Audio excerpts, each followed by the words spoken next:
Recording live in the virtual Lucky Number 7 lounge, this is Dine, Drink Vegas, the podcast by and for everybody stuck at home, wishing they were in the land of neon lights and bad decisions.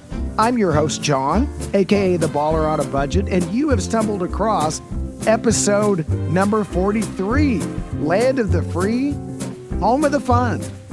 Of course, we're also going to bring you our drink of the day and all the Vegas news that we thought was interesting. But before we could do any of that, we have got to welcome in the founder of Dine, Drink, Travel himself. That's right, we mean the high roller formerly of the High Plains, the leader in the luxury lounge, the king of comps, the Alabama slammer, the man who is always waiting on a limo to take him away to his next luxury vacation. Of course, I mean Bill. Good evening, Bill. How are you, sir? I am outstanding. How are you, John? I am doing great. I'm getting better as I sit my way through your creation. Well, with an asterisk, but we'll get there. Okay, so I'm actually curious about what the asterisk is because I don't know that I had seen this particular creation till I just started putting stuff in a cocktail shaker. Which is my favorite form of invention, and I love that you did that. And I made my wife's version according to script, and she loved it. But we've met. I wanted to play. But why don't you, it's me. But why don't you walk the listeners through? Because I believe this is only the third cocktail you've introduced. And it's the first time that we have drank one of your original creations. So, since you're the proud papa of this particular drink, although I did look, there are some similar things out in the world, but this version is all you. Why don't you walk us through it? So, folks, for background, John lives in the barren deserts of western Texas where nothing grows. I, on the other hand, live in the lush, fertile plains of Alabama where everything grows all the time, and I was out in my garden wondering, hey, what am I going to do with all this mint? I'm actually not quite sure how we got mint in the garden. Maybe my wife planted it, maybe it was my sister, maybe it came up volunteer, I don't know, but we've got mint, and we've also got a whole lot of excellent produce. So what I threw together in a cocktail shaker one day was some rum and most of an orange and some mint, and I kept refining it, and I came up with an orange daiquiri, which, to be clear, is much closer to a daiquiri as Hemingway would have understood it than it is the woo girl sort of college drink that we like to make fun of more episodes than not on this show. So the ingredients for an orange daiquiri are 1/2 of a fresh orange. Now, I will say, listeners, when I say 1/2, that assumes a fairly large and a fairly juicy orange. You also remove the rind from it. You need 2 sprigs of mint. You need exactly 2 sprigs of mint. If you add more than 2 sprigs of mint, it's going to taste like terrible mouthwash, and you don't want that. If you add 2 sprigs, it tastes delicious. You want 3 ounces of light rum because this is a grown man's drink, so of course we're not pouring a single. You want 1 brown sugar cube, and depending on taste, something like maybe 3-ish squirts of simple syrup. If you are tempted, listeners, to use orange juice rather than a fresh orange, do not do it. You want the fresh orange. But you put all of that in a shaker with some ice, and you shake it up until you feel like you're done. And then you pour it out. If you want some garnish, you can have an orange wheel, you can have some mint. I chose to serve mine on another big, cube of ice. But yeah, that is my orange daiquiri. I think it is fantastic. And the way that I know that it is fantastic is that my wife will drink it, and she does not like most of the stuff you and I come up with on this show. I think that started about episode 12 when we did the Smurf Barf. Well, none of us like that, and I blame ChatGPT, but we'll revisit some ChatGPT cocktails down the road. So, Bill, when you posted this recipe, I was intrigued because this is way more work than you usually volunteer for. But when I went to make this, I just kind of wanted to see what ratios you were cracking on. So you said 1/2 of a orange, but you had told me it was a big orange.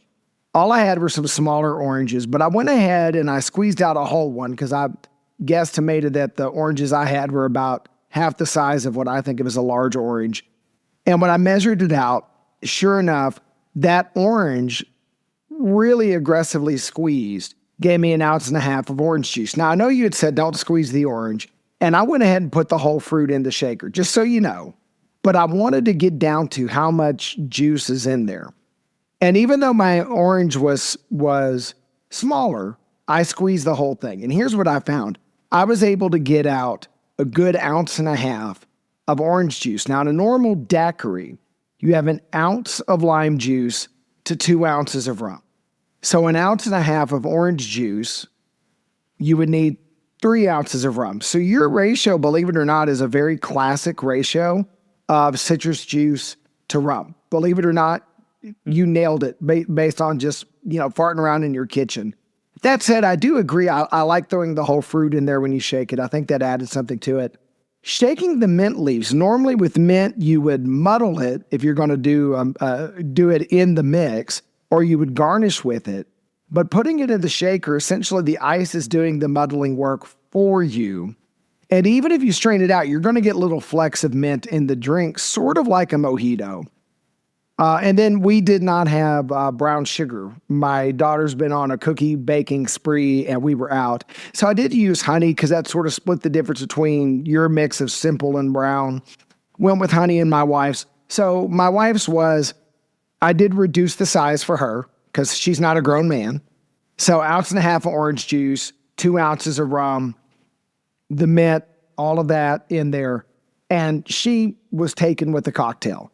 It's less tart than doing it with lime juice. You mentioned a Hemingway daiquiri, which would mix grapefruit juice and lime juice. This is definitely softer around the edges than that, but it's got good flavor, and especially if anybody gets kind of thrown off by really tart things, you might like this a lot. Yeah. Well, and it's obviously not a Hemingway daiquiri. I was saying that so our listeners would understand. This isn't one of those things that you get in a 32-ounce frozen tube as you're walking down Fremont Street. Right? No, this is not Fat Tuesday. Yeah, this is not the Fat Tuesday. Yeah, if it's between the two, it's way closer to Havana than it is to Fat Tuesday. But yes, I think it is delicious. I will close with this. The reason that I like the whole fruit in there is I actually want a little bit less of the orange juice, right? Like, obviously quite a bit of orange juice happens, but there's also more of the pulp of the fruit. There is whatever. I like the way it comes out like this. Well, I think it was very lovely. Lori really enjoyed hers. But when I came back to make mine, I thought, okay, well, I've tasted Bill's recipe. I could say kudos to Bill. But number one, I didn't want to add honey because I'm diabetic. And I accidentally grabbed the orgeat instead of the sugar-free simple syrup. I have a sugar-free orgeat or orgeat or however the hell you say it. And I'd already gotten it in the shaker with the other ingredients, and I realized, well, crap, I just added an almond flavor to it. This is not going to taste like Bill's drink anymore. So I decided, you know what, to heck with it. I mixed my rum ratios where instead of all silver rum, I did half silver rum and half Hamden 151 proof brown rum, which is quite a lovely rum. And then I did a heavy hand of Angostura bitters. And so what I came up with was sort of like a Navy grog version of your drink. And then once I got it in the cup, I decided I wanted to get super fancy, and I floated some Amaro de Angostura on the top. I couldn't thank Campari. I actually think the bitterness of Campari would have really played nice with the orange juice here. So I took your simple little daiquiri and I made myself a little mug of grog, which is, you can see I've got, listeners can, but I've got it in a nice metal cup. So I completely ruined your recipe, but I did make it to spec. I served it in a margarita glass. I will be tweeting a picture of that. We're recording on a Monday because I'm about to travel, but we drop on Fridays. Sometime on Friday, I'll tweet the pic out, so it'll hit Twitter probably before listeners hear the episode. But you can look for that tweet from me, and I'll give you my Twitter handle at the end of the episode. Outstanding. Well, then, thank you very much, and I'm glad that you and Lori enjoyed the drink. And yeah, no, this is something which is going to stay in my family's repertoire for a little while. Yeah, I think you did good work, sir. We'll make a mixologist out of you yet. There's more to life than old fashions, you know? I love a good old fashioned, but there's more to life than old fashions. By the way, Bill, at some point in the episode, as I drink this down, you're going to hear me open up the Stiggins pineapple rum because I got a feeling this is going to go really well in my grog. So just keep an eye for when you hear the cork pop. You'll know. I am shocked that you would ever have a second drink in an evening, John. I've never seen it happen before. And you and I may be amateur podcasters, but here's my pro tip, podcasters. And I'm talking to you, Karen from 360 Vegas, who probably won't listen to this episode. Have your second drink on standby so you don't have to get up in the middle of the episode. Makes it go so much smoother. And I am teasing because I do love the people at 360 Vegas. I've never met them in person. They just had their annual Vegas vacation. I wish I could have gone, but I do listen to their episode.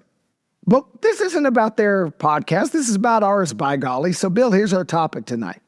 We're rolling up on the 4th of July. We will probably drop this on July 4th. And I wanted to think about a way to celebrate America's freedom.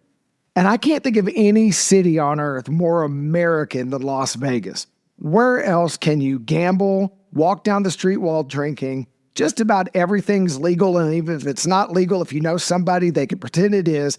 And you can rent a Formula One race car or a machine gun on the same day if you want, and nobody cares. So I wanted to talk about our most liberating moments in Vegas. Those moments where we got into some behavior that we would not engage in our everyday life, that people in our neighborhoods or workplaces would probably cast a hairy eyeball at. And we're going to share a story of Vegas liberation now. To our dear wives, one, when we go to Vegas, we don't do anything that would cause you to need a divorce lawyer. And two, even though we're dumb, we're not dumb enough to record it and put it on the internet. So don't worry, the stories aren't that embarrassing. Bill, why don't we let you go first? Because I just got done talking a lot.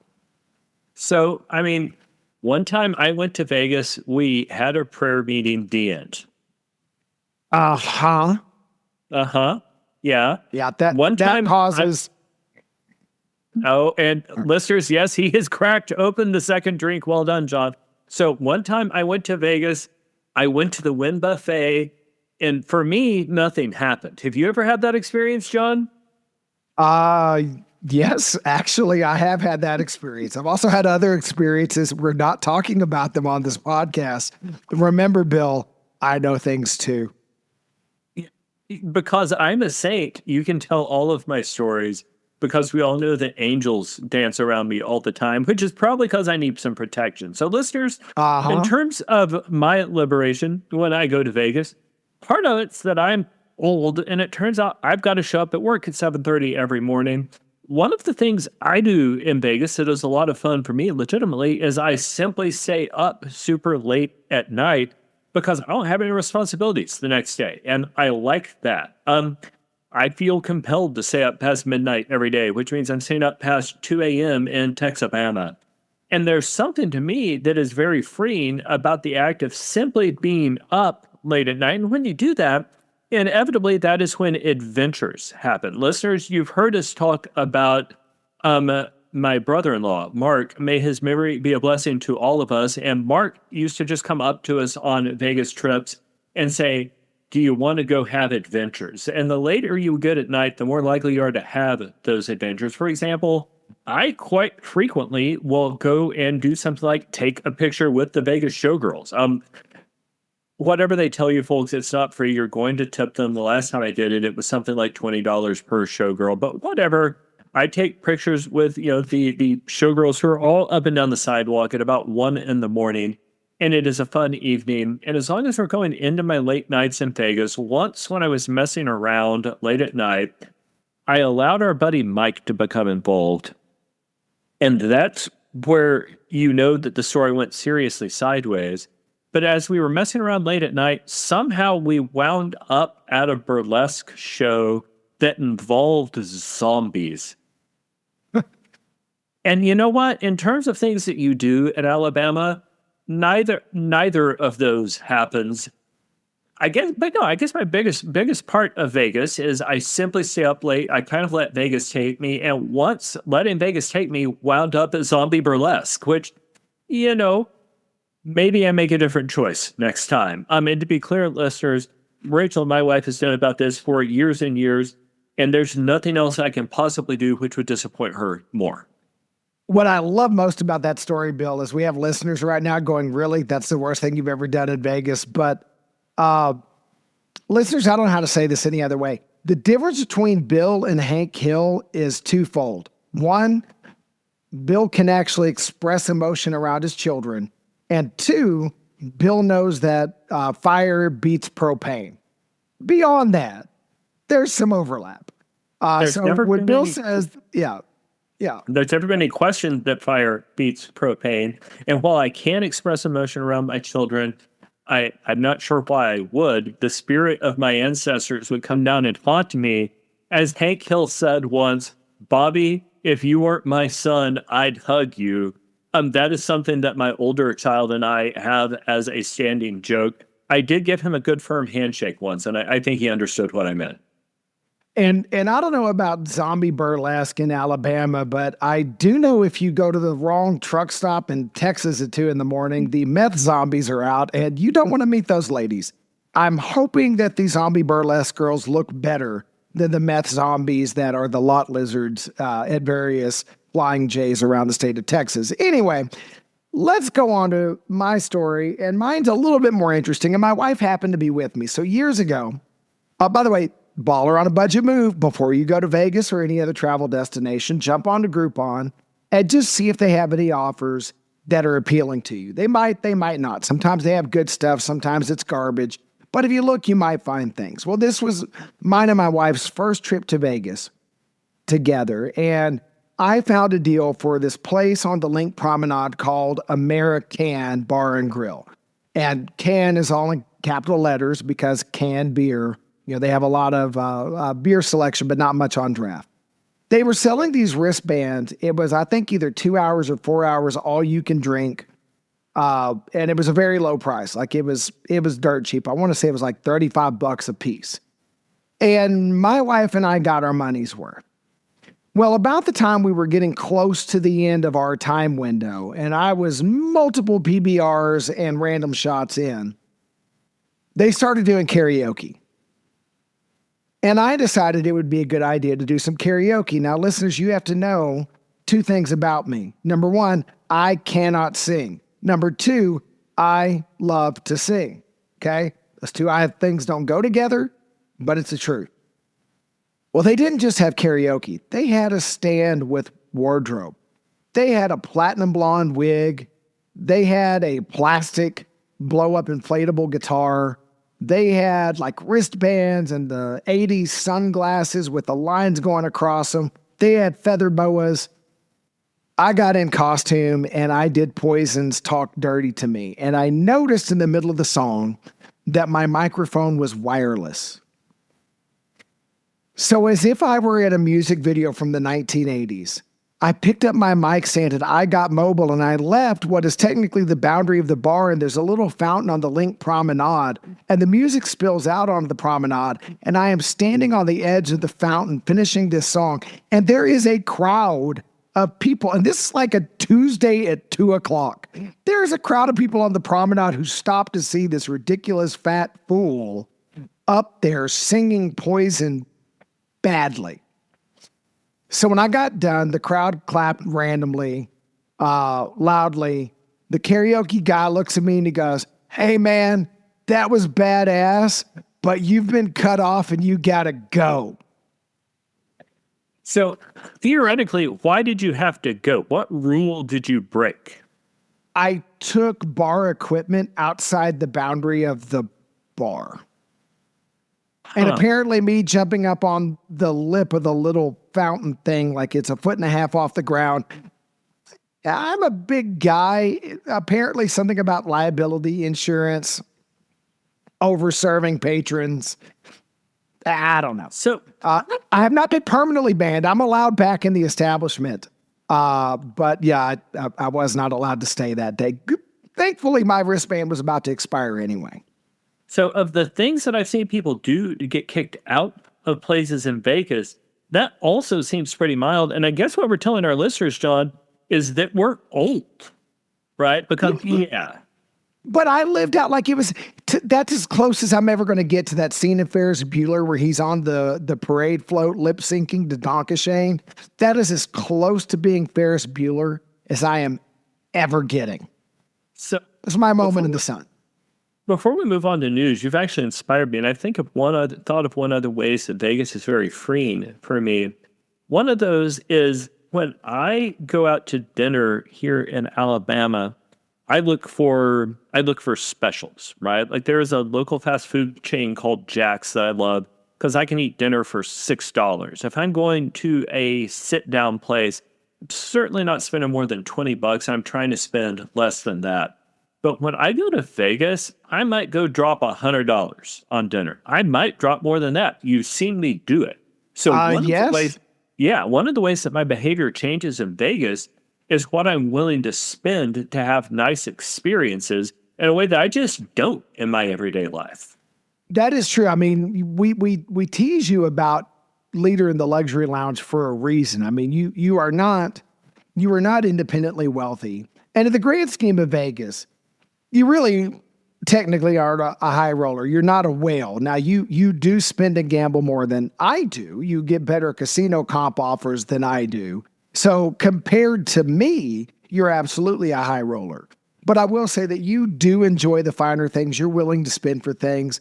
You love it when the limo driver already knows your name and when the VIP check-in staff greets you at the limo. To the first time that me and Mike went to Vegas together, and we rented the penthouse presidential 2-bedroom suite at Bellagio with a fountain view, no less.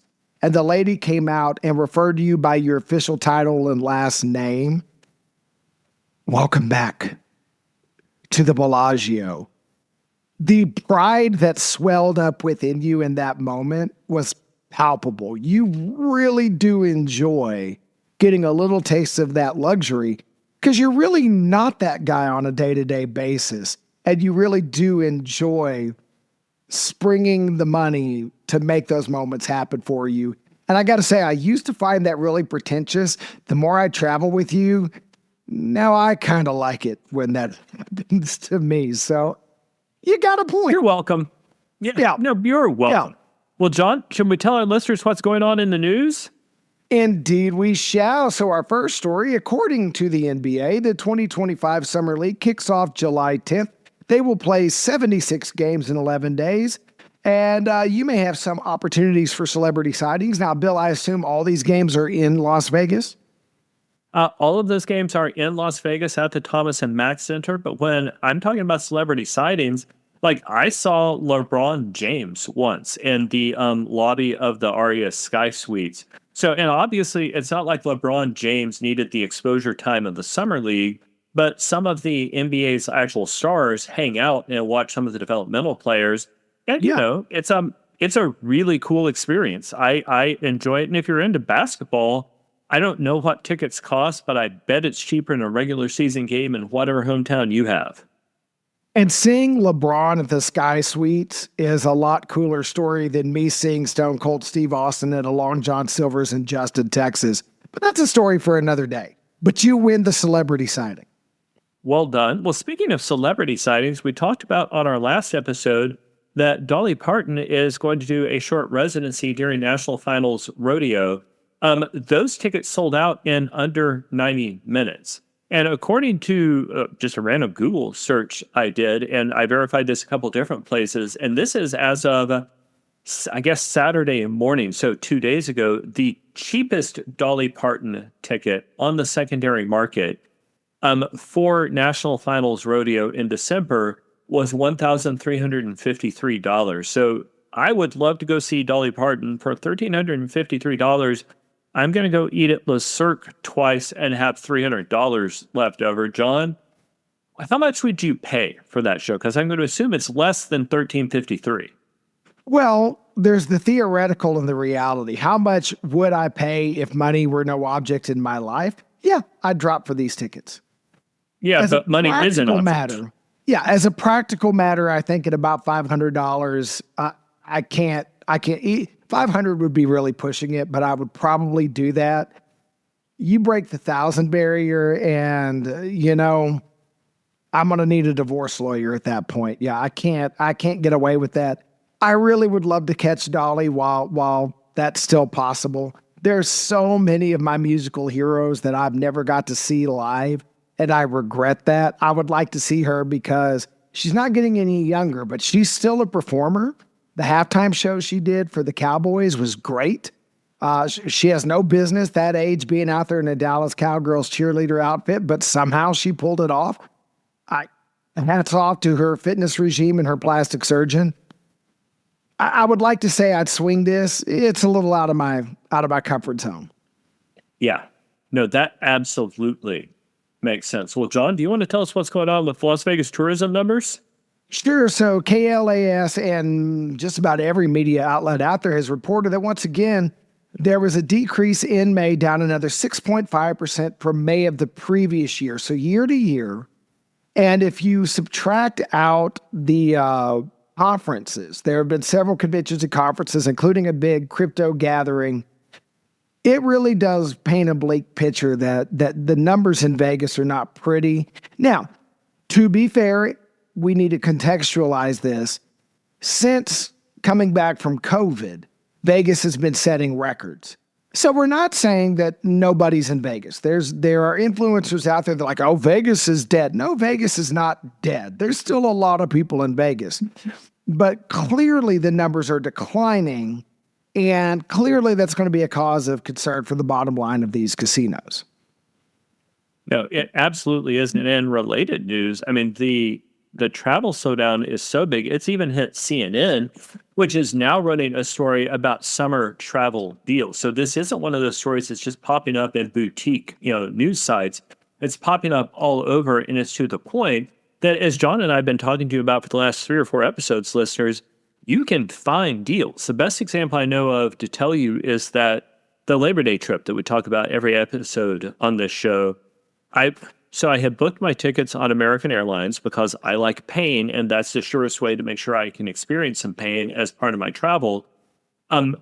Travel was so far down that when I rebooked them 2 months later, they don't give you the money back, but they give you a travel credit. I was able to use that travel credit to fly home to John's hometown about a month before that trip. That flight home will be in first class, so I converted one ticket into 2. And I still had like $80 in travel credit left over. So yeah, there are absolutely deals to be had in Vegas right now. Yes, and we're seeing many downtown properties now imitating Plaza and throwing in some all-inclusive packages or free drink packages with your room stay. Circa, I think Golden Nugget had one going on. So there's all kinds of package deals being put together that you can get where you're going to get your room and some kind of perk. Whereas before you were just getting the room, whether it's all-inclusive with food or just some free drinks or some dining credit. We're starting to see some deals be made. We already covered last episode, Resorts World is waiving resort fees at least through the end of September. So yeah, there's some opportunities out there. If you have some extra income and you're a careful shopper, you might be able to get some deals. This might not be a bad time to book. Well, John, we've gone through like 4 news stories yet without lifting anything at all from Scott at Vital Vegas, and that feels wrong to me. So why don't you take our next story? So the first of 2 that we're stealing from Scott. Scott shared a story about how casinos use specifically blue lighting. Now, there's a lot of research on all the ways that the blue lights in our devices mess with us. There's research that says it can disrupt our sleep patterns. It's why, like pediatricians say, you should kick your kids off their devices about 2 hours before you want them to go to sleep. Adults should probably do that too. Well, apparently the casinos have figured out that same lighting can have a hypnotic effect on their guests. Even though here you and I thought it was the brown liquor and not the blue lights that was doing that to us. But it does prove the tagline I wrote for this show is true. Vegas really is the land of neon lights and bad decisions. And the lights and the decisions, apparently scientifically, according to Scott's reporting, go together. Oh, I am disturbed that I know that now, and I will be paying attention. At least I tell myself I'll be paying attention if I still can after I've had whatever free brown water they bring to me. And you've been in those blue lights, yeah. Absolutely. So speaking of Scott at Vital Vegas, he also broke news of the ouster of well-regarded casino executive Steve Thayer as GM of the Palms, which is a little unusual because Thayer had been there for less than a year. Now, Scott speculates that this has to do with some of the inner workings of tribal management because he doubts that Mr. Thayer, who has a long and impressive resume, actually did anything wrong. As a side note, folks, if you haven't checked out the poems, I think it is absolutely worth a trip. Now, I guess to close out the story, Scott lambasted the Las Vegas Review Journal for not crediting him with breaking the story originally, which I absolutely believe he did, adding another chapter in the ongoing feud between Vital Vegas and the local print newspaper. John, why do you think that the Review Journal doesn't credit Scott for more of the stories that he legitimately breaks? So their stated reason is that Scott will go to publication with these things. I'm talking like his first name, like I've ever met the guy, which I never have. I would like to, but I never have. But he openly admits he publishes things that are still in the rumor phase. Now, he does try to tell you in his writing, this is a pure rumor. This is allegedly happening. In other words, he can't provide the evidence, but it's beyond a rumor. Or, hey, this is happening and here's how I know.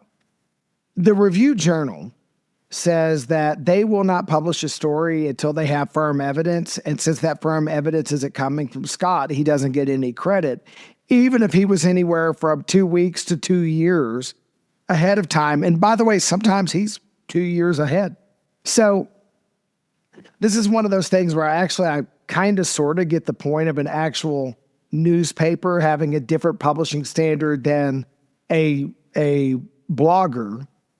However, there have been some of these stories that I've watched the interchange where Scott will tweet it and then the Review Journal's got it within 45 minutes and there's still no credit. I think he does have a bone to pick. Not in every story, but I think at least some of the time, I think he's got a bone to pick. No, that sounds so. I don't know the facts, but if that's what's happening, that sounds fairly close to the intellectual idea of plagiarism. You always give people credit for their original work. And if the Las Vegas Review Journal is running with the stories, then I think they absolutely ought to give him credit. And if you want to verify it before you print it, cool. But if it's his work that caused you to go start looking at the story in the first place, then yeah, you absolutely do that. Yeah, and we even try to do that on this podcast. I mean, look, sometimes we'll just say multiple outlets report because, frankly, we're not journalists. We don't pretend to be. And if I've seen it in 5 different places, I don't always take the time to track down who had it first. It's just not, ain't nobody got time for that.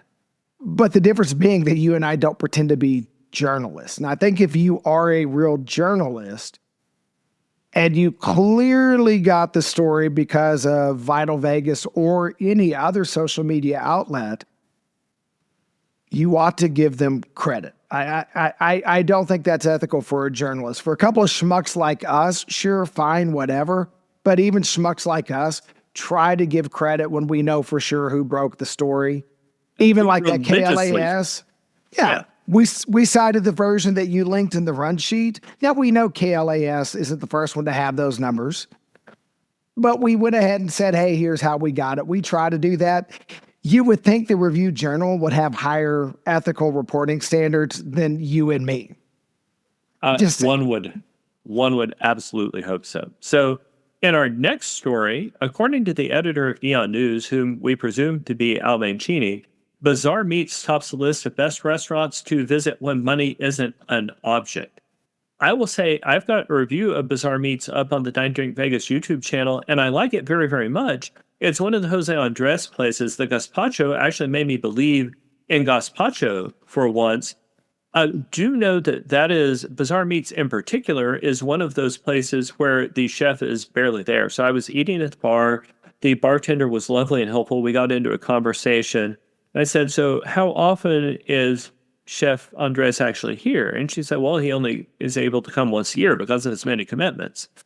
And the next question I asked was, so how long does he stay? And I'm thinking it's going to be one of those things, where maybe he has an extended residency. But I asked her, how long does he stay? To which she said, oh, all night, as if that was positive news. So Bizarre Meats is good.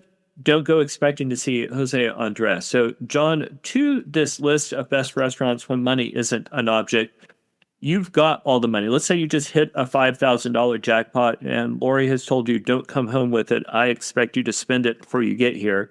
Where do you go to dinner? So on this list, I've always wanted to try E by Jose Andres. That's the tiny little dining space there at the Cosmo in the back of one of his other restaurants. It's almost impossible to get reservations and it is ungodly expensive. But that is the one for me. It is a very intimate dining experience. And I would love, love, love to have that experience. I also think that that Guy Savoy or Guy Savoy, if we're going to be all redneck about it, kind of has my attention. The one I'll tell you that I don't really want to go to is Poppy Steak. I've seen the video with the stupid briefcase 8 million times. Yeah, I'll pass. What about you, Bill? What on this list has your attention? And there's a few of these you and I have been to. What on here would you go to? So I'm looking at the list, and Joe Seafood, Prime Steak, and Stone Crab is good. I'm not sure how it made this particular list. I'm with you. I think that Poppy Steak is overrated. Partage, which is on this list, is phenomenal. As long as you don't go to the tiki bar before you go to Partage. Again, Partage isn't all that terribly expensive, right? Like it's not a cheap meal. But if money's no object and I'm limited to the places on this list, I'm either going to Jean Robuchon and the MGM Grand, or else I'm going to Guy Savoy for a high-end French experience. But if money's no object, I'm actually going to save a few $100s off of those places and spend a mere $400 or $500 to go to Le Cirque and the Bellagio. It makes my heart happy, and they price themselves out. I can't afford to go there anymore. But if money's no object, I avoid this list and I go to Le Cirque. And I was going to ask you how you felt about the exclusion of Le Cirque on this list, because I know you were not thrilled with me when I actually said that I think I like Partage a little better than Le Cirque. You and I clearly disagree on that. Now, the space at Le Cirque, oh my God. Yes. The space is better. The wait staff is better. They're better able to explain what you're eating, and it's nowhere near a damn tiki bar. Therefore, it's just a better experience. Your tongue hasn't been polluted by 300 gallons of sugar water.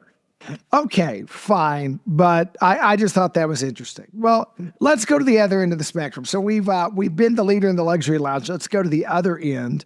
On a more affordable note, we actually mentioned Via Food Hall opening at the Venetian. There's been a lot of social media content on this. All your normal vloggers, Travel Ruby's been there. Norma's been there. By the way, Travel Ruby and Norma did a video together the other day, which I thought might have just been one of Bill's fever dreams. But Eater Vegas has a run through of the things they most are thrilled about. Bill, what at Viva Via catches your eye? So nothing in particular. Simultaneously everything. There are a lot of good places. I'd be delighted to go there. But to me, these fancy food halls have essentially taken the place of the buffet, right? Like it's what buffets used to be in Vegas. So this is essentially where I go if I happen to be in that neighborhood and I want something buffet like I'm sure it's great. But it's going to be hard to get me excited about any one individual place in a food hall. For one thing, all the food halls that I've been to Vegas in so far, I inevitably wind up at whichever place has the shortest line because I'm in a food hall because I'm hungry and I don't want to stand in a line that's 12 people deep to get what is going to amount to an $18 or $20 sandwich, right? Like that's not worth it. So cool. I will absolutely go there. There is no one spot in that food hall that makes me excited. So I like that you mentioned that about the standing in line, because I will say that I love Block 16 at Cosmo, but the line can be an issue. I will say Proper Eats at Aria gets around that because they have the little QR code in the app, and you could go ahead and find a table, and you may have to go up to the bar and get your drink. But you can go on that app and you could order from multiple different places and then go pick it up when it's ready and not stand in the line to order. I don't know if Via Via does that. I do think that's a brilliant idea. I think that's something that more of them should do. And I think because Proper Eats lets you sit at your table and go through and order from multiple places and get an appetizer from here. And if you're with a couple of dining companions, get 1 or 2 appetizers, different places, 1 or 2 entrees, different places, get a dessert, get your drink. to me, I actually prefer that to the buffet because everything's fresh and made to order. Nothing's been sitting there for a while, and you can get directly to the thing you want, fresh and ready to go. I like it, but I do hear you on the I don't want to stand in line for it. By the way, I will say sometimes at the buffet, that's a problem too. That carving station at the big buffets, you might be there a minute before you get your turn at the carving station. So I don't think buffets are exempt from the line issue either. So when you're talking about carving stations and buffets, John, have you ever been to a buffet where you feel like maybe they want to carve you? I know things too, Bill. I know things too. Oh, so listeners, I should quit kidding. There was one time where our salad and we got extra dressing. It was amazing. On that note, Bill, I understand before we do our normal outro and you tell people about all the places they could find this, you've got a bit of a social media rant, so I am going to pull the cork and let you have it.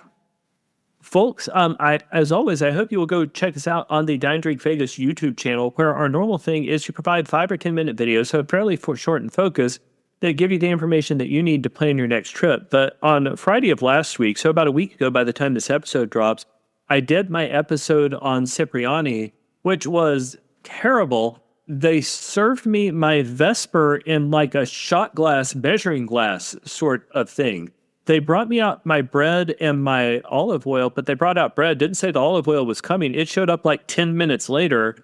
Like the service was weirdly disjointed. The chicken was dry. Like Cipriani, which is getting rave reviews from a lot of people, was a truly terrible experience. And I hope you will go watch my rant about it on the Dine Drink Vegas YouTube channel, because normally I say nice things because those reviews sell better and I'm a genuinely happy person. But yeah, no, that meal was yucky, and I don't intend to go back. So that was your heritage steak experience?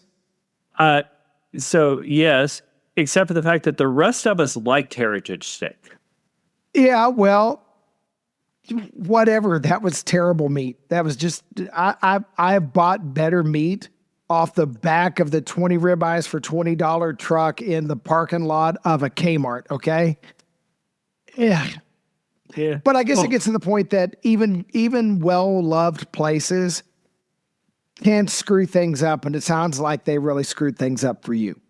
Yeah, no, it was not a good thing. And fortunately for you, heritage steak will never bother you again. No, it will not. No, it will not. And though I miss the Mirage, yeah, I don't miss that dump. Although I do miss the bartender and that bar, because good grief, that was a great place to sit and drink. Anyway, before we go down memory lane anymore, Bill, why don't you tell the listeners where they could find more of our content? So, again, you can find us on YouTube at Dine Drink Vegas. You can also find us on YouTube at Dine Drink Travel. The Dine Drink Travel channel is a little bit separate, where we review air travel and executive lounges. You can also find us on every social media platform, whether it's Instagram, YouTube, Snapchat, for all I know. I know we've got an X page. I know that we have a Blue Sky page. All of those are at Dine Drink Travel. And John, where can they find you? On X as at Dine Drink John, and I am more than happy to talk to you. In fact, I just got some tips today about where to find the best video poker in Bellagio. So thank you, Twitter X, for helping hook me up with that, for Vegas Vice and for John for pointing me in the right direction. We are so glad you took the time to listen to this podcast. We appreciate it so much. We know there's a lot of podcasts out there. It means the world to us that you picked ours. If you've got a friend that is planning a trip to Las Vegas and needs some travel advice, or if you've got an enemy that just really hates listening to middle-aged fat white people talk all the time, either way, share this podcast with them so that we can continue to grow an audience. We will be back in a week or so-ish with another episode. And until then, thanks for listening and happy travels.